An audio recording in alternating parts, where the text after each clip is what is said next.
Digulung-dikunya, assalamualaikum semuanya. Waalaikumsalam warahmatullahi wabarakatuh. Shalom. Om Swastiastu. Namo Buddhaya. Salam kebajikan bagi kita semua. Baik, sebelumnya selamat pagi teman-teman semua. Selamat pagi kepada semua.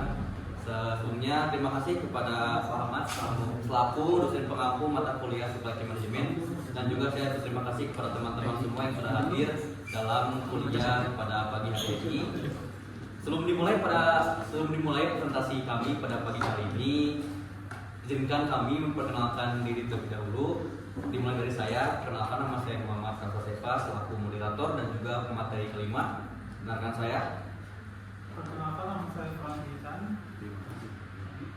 Nama saya Kalista Putri Anisha dengan NPM 653240059 sebagai pemateri kedua.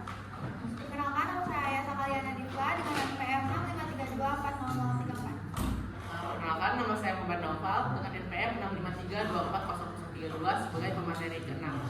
Nama saya Fikar Kusuma dengan NPM 653240026 sebagai pemateri 1.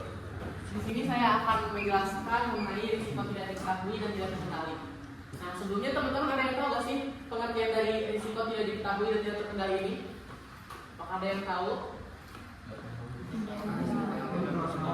Baik, kalau misalkan belum ada yang tahu akan saya jelaskan. Jadi untuk risiko tidak diketahui merupakan risiko yang tanda-tandanya itu tidak terdeteksi dan baru diketahui setelah kejadian dari risiko tersebut terjadi. Kemudian untuk risiko tidak terkendali merupakan risiko yang mana kejadian itu tidak dapat dikendalikan ataupun tidak dapat dihindari oleh kita. Nah, untuk risiko tidak diketahui dan tidak terkendali ini ada 4 macam. Yang pertama yaitu, boleh di next. Nah, yang pertama ada bencana alam. Jadi bencana alam ini biasanya kejadiannya itu tidak dapat terprediksi. Kecuali mungkin untuk beberapa kejadian seperti banjir, misalnya dapat kita prediksi dari curah hujan yang tinggi, kemudian dari air yang mulai naik, misalkan di sungai. Nah, contoh-contoh dari bencana alam ini dapat berupa banjir yang telah saya sebutkan, kemudian juga longsor, tsunami, gempa bumi, kemudian juga angin topan seperti itu. Nah, untuk bencana alam ini mempengaruhi kepada supply chain karena dapat mempengaruhi tarif dan juga lama dari penyaluran barang.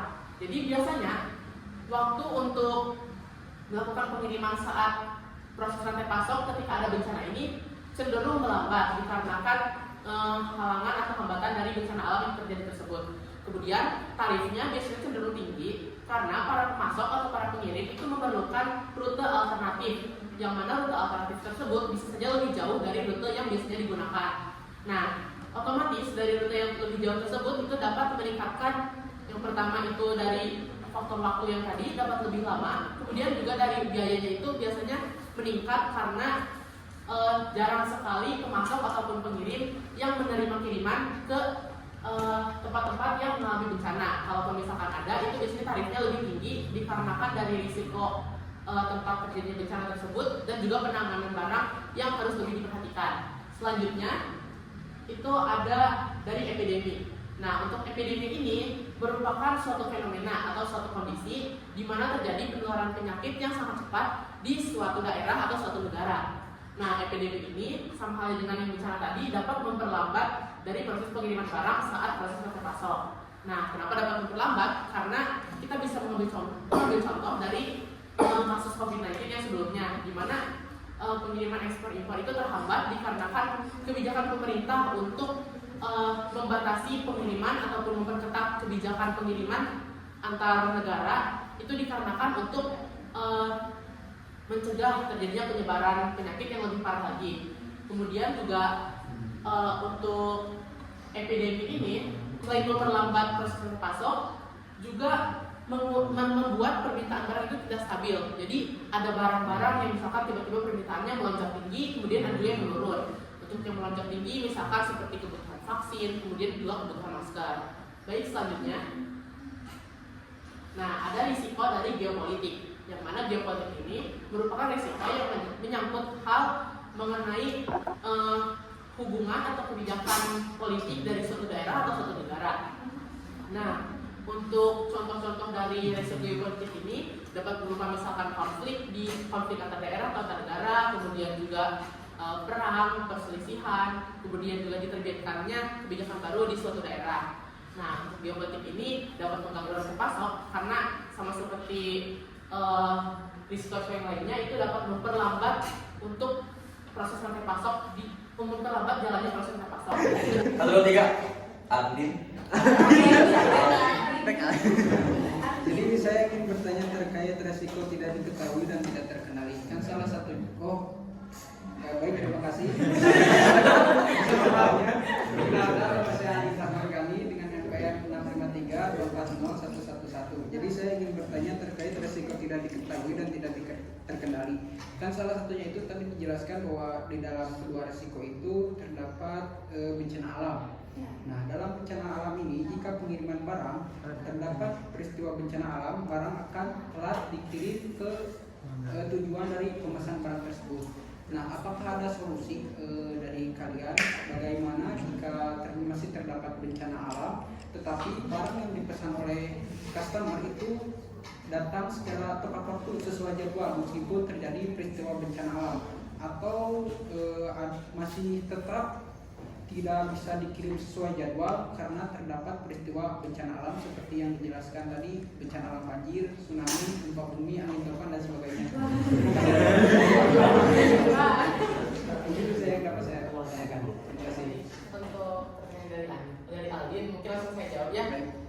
Untuk pengiriman tepat waktu sebenarnya masih bisa diusahakan sebagaimana yang telah saya sampaikan tadi, yaitu untuk mencari rute alternatif. Nah, diusahakan rute alternatif yang kita cari itu rute yang aman dari bencana alam dan juga dapat ditempuh dengan lebih cepat. Jadi, misalkan rute alternatif ada 3. Nah, dari 3 itu ada yang paling singkat, kita pilih yang paling singkat. Jadi kita masih bisa mengusahakan untuk kedatangan tempat tersebut. Nah, kalau misalkan bencana alamnya itu terjadi misalkan kota A, B, C, bencananya di B, itu kita bisa misalkan ke kota D terlebih dahulu, jadi mengelilingi kota yang terjadi bencana alam. Namun apabila bencana alam yang tersebut itu terjadi di kota di mana penerimanya tinggal, nah itu kita bisa mengirimkan, kalau misalkan dari modal kita sendiri tidak dapat mengirimkan, tidak memungkinkan, kita dapat menggunakan yang namanya 3PL, tempat logistik, yang menyanggupi untuk melakukan pengiriman dengan handling yang memungkinkan pada saat bencana, serta yang dapat membantu kita untuk mengirimkan secara tepat waktu. Nah, kalau misalkan memang tidak memungkinkan pun untuk tepat waktu, itu kita bisa bernegosiasi dengan si penerimanya. Nah, misalkan kita bernegosiasi terkait masalah keamanan pengiriman, resiko yang akan terjadi, dan jadi kayak gitu. Jadi kita berdiskusi, kemudian apakah si penerima itu keberatan atau tidak. Kalau misalkan tidak keberatan, untuk dilakukan penundaan terlebih dahulu agar barang dapat sampai dengan aman, itu kita bisa dapat penundaan terlebih dahulu kayak gitu. Terima kasih atas jawabannya. Baik, mungkin cukup sekian dari kelompok kami dalam presentasi kali ini. Terima kasih juga kepada teman-teman yang sudah bertanya. Terima kasih kepada teman-teman semua yang sudah menjawab. Kami dari kelompok 1 kami undur diri. Assalamualaikum warahmatullahi wabarakatuh. Waalaikumsalam warahmatullahi wabarakatuh. Nom budaya. Salam kebajikan. Bagi kita semua. Terima kasih. Sesi.